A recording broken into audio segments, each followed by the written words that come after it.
I'm not gonna shake your fucking hand. I don't want to be a product of my environment. I want my environment to be a product of me. Prestige Living Podcast. So with that, who do you want to be? That was the exact sentence from my boss when I first introduced myself on my first day of work on March 15th, 2010.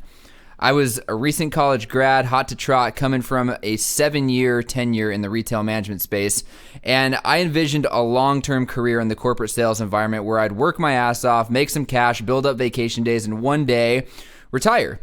This aspiration soon became a realization that I had found the exact recipe for suicide. I was greeted by stonewalled faces, heads down, with glossy eyes fixated on monitors inside of boxed cubicles. Just pure silence across the entire sales floor.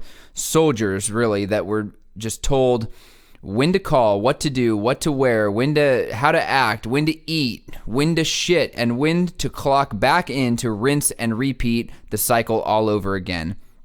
A group of really, really talented order takers that should have been the ones creating the rules rather than the ones following them. And this environment really hosted just an abundance of arrogance, disrespect, and really 100% uncut bullshit. This was my new home. Collectively, I'd be spending about 55 hours a week in this hellhole over 14 months of a sentence.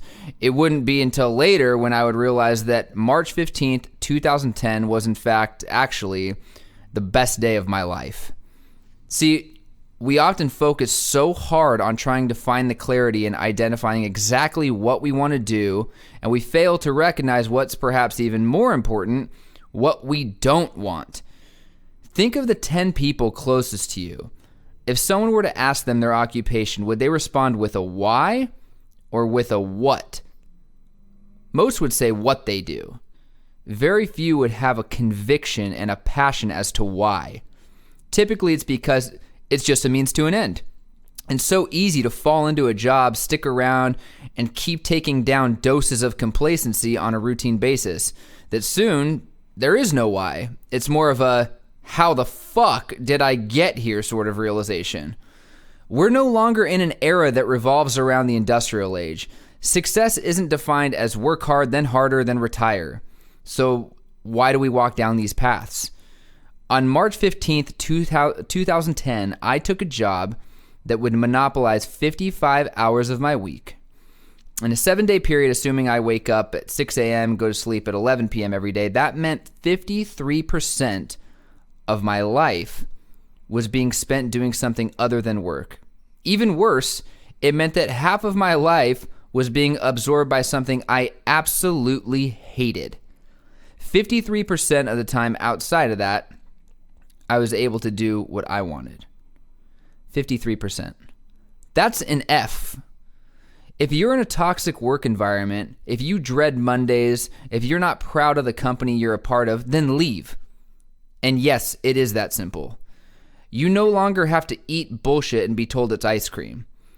See, there have been over 1,200 people who have leaped to their death from the Golden Gate Bridge. Only 2% have survived.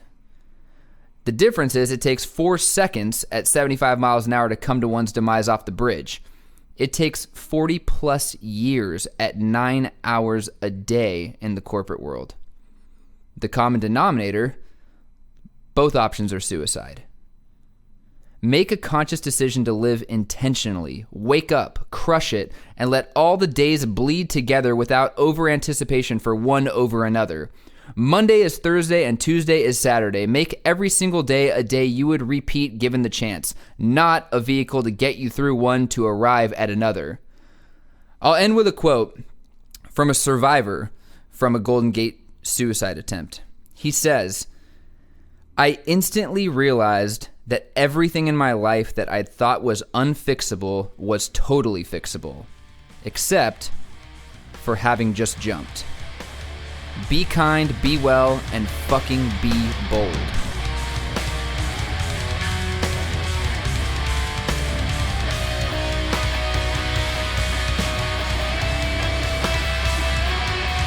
you would like to be on the Prestige Living podcast or know someone that would be a great guest, go to www.prestigelivingpodcast.com.